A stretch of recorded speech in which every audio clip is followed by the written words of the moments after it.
As in all knowledge, Goal 8 of SDG promotes sustained economic growth, higher levels of productivity and technological innovation. Meanwhile, the major theme of our video is inflation in an economy in the fake perspective. So here we will look at the relationship between economic growth and inflation. Most countries want to achieve a long-term, rapid economic growth. It has been difficult to reach such a goal due to the numerous elements that influence economic growth. The central subjects of macroeconomic policy are economic growth and the inflation rate.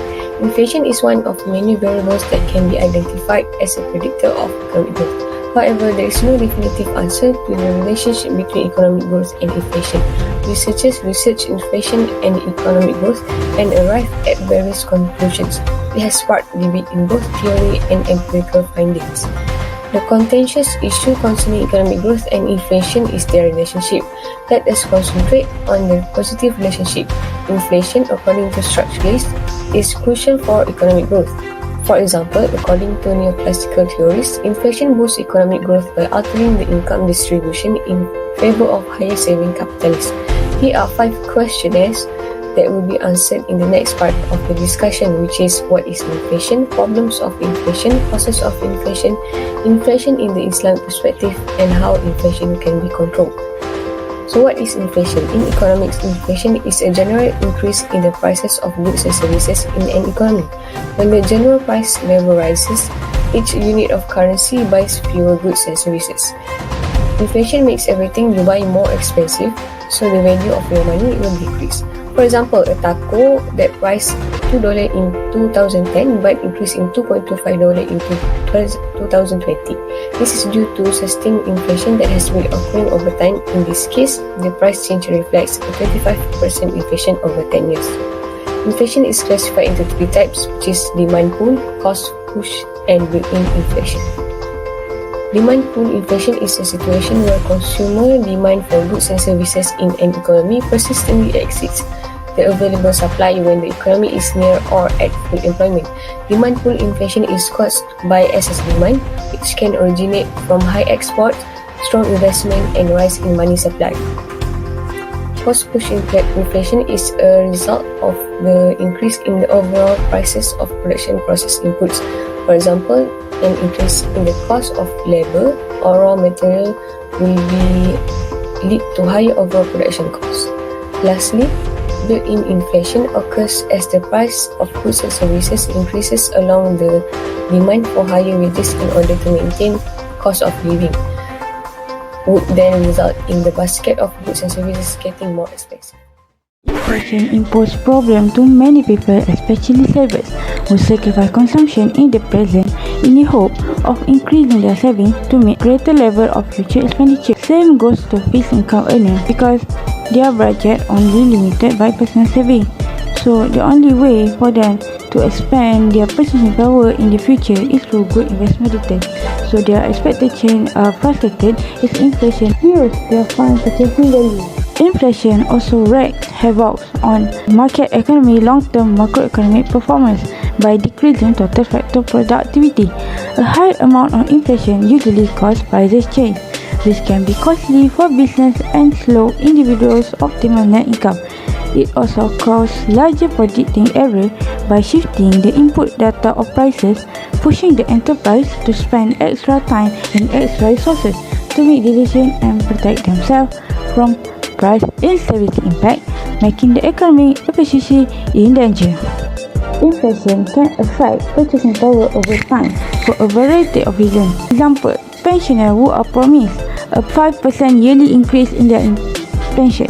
So if inflation exceeds that 5%, a pensioner income will be decreased. Purchasing power is declining. So on the other hand, a borrower would benefit from paying a 5% fixed rate mortgage because the real interest rate, which is the nominal rate minus the inflation rate, would be 0 with 5% inflation. So the payment would be difficult. But if inflation were higher, paying off this debt would be even easier. As long as the borrower income stays in line with the inflation, the credit will be allowed. Of course, the lender income will fall. Households are worse off if the nominal income which they receive in current money does not increase at the same levels as prices, because the can't afford only to buy few items. So put it another way, their purchasing power or real income drops. The living standards are measured by real income. The standard of living rises in line with the actual income increases, and conversely, prices fluctuate at various rates in reality.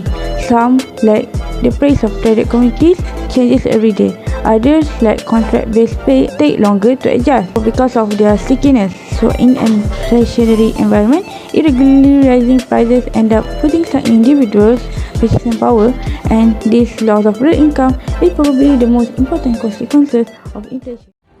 Causes of inflation. Inflation is a significant economic factor that affects everyone's finance. A variety of factors can influence pricing or inflation in an economy. In most cases, inflation is caused by a rise in production costs or an increase in demand for goods and services. The first cause of inflation is demand pull inflation. In the broadest sense, and assuming ceteris paribus conditions, if the economy is at or near full employment, a rise in aggregate demand raises the price level. Conversely, a drop in aggregate demand correlates to a lower price level. As enterprises achieve full capacity, they respond by raising their prices, which causes inflation. The rise in aggregate demand that drives demand pull inflation can be caused by a variety of economic factors. For example, an increase in government expenditure might boost aggregate demand, causing prices to rise.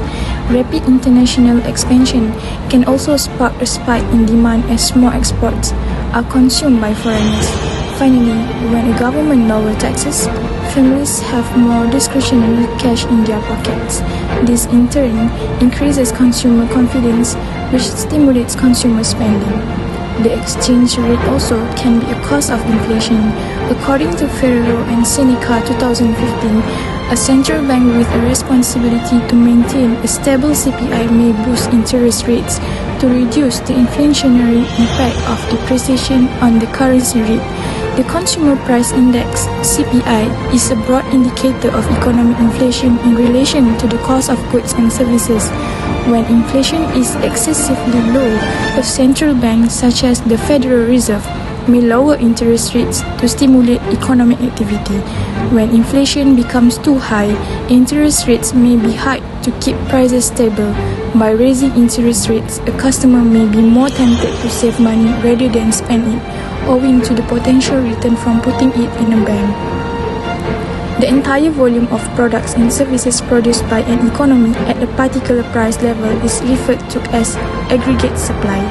Thus, cost-push inflation occurs when the demand for commodities remains unchanged, while the supply of goods decreases due to rising production costs. As a result, greater manufacturing costs are passed on to customers through higher finished goods prices. Costs may also rise due to increase in raw material price. This might be due to a scarcity of raw resources, an increase in labor costs to create the raw materials, or an increase in the cost of importing raw materials. The government may potentially raise taxes to cover increasing gasoline and energy expenses, requiring businesses to devote more resources to tax payments. Wages have an impact on production costs and are often the single largest expense for enterprises. Labor is one of the most expensive aspects of running a business, as any business owner knows. Employee wages, benefits, payroll, and other associated taxes are all part of the labor cost, which may account for up to 70% of overall business expenditures. Inflation based on Islamic economy. In the Islamic economic system, inflation is not a major economic problem in the aggregate because the currency is stable with the use of the dinar and dirham currencies. A decline in values is still possible, namely when the value of gold that support the nominal value of the dinar decreases, among others due to the discovery of gold in large quantities, but the situation is very unlikely.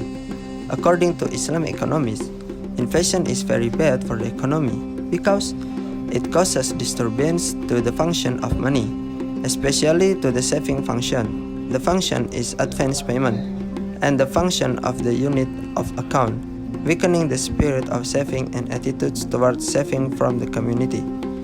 increase the tendency to shop especially for non-primary and luxury goods, directing investment to non-productive things, namely accumulating wealth such as land, building, precious metal, and foreign currencies, at the expense of investment toward productive activities such as agriculture, animal husbandry, mining, industrial, trade, transportation, and service, and others.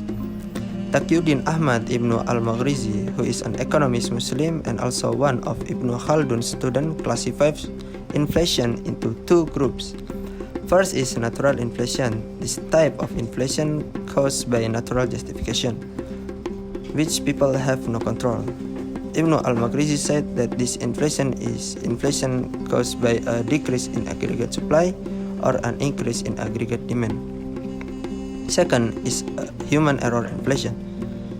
This inflation is caused by human error that deviates or violates the rules and regulation of Sharia.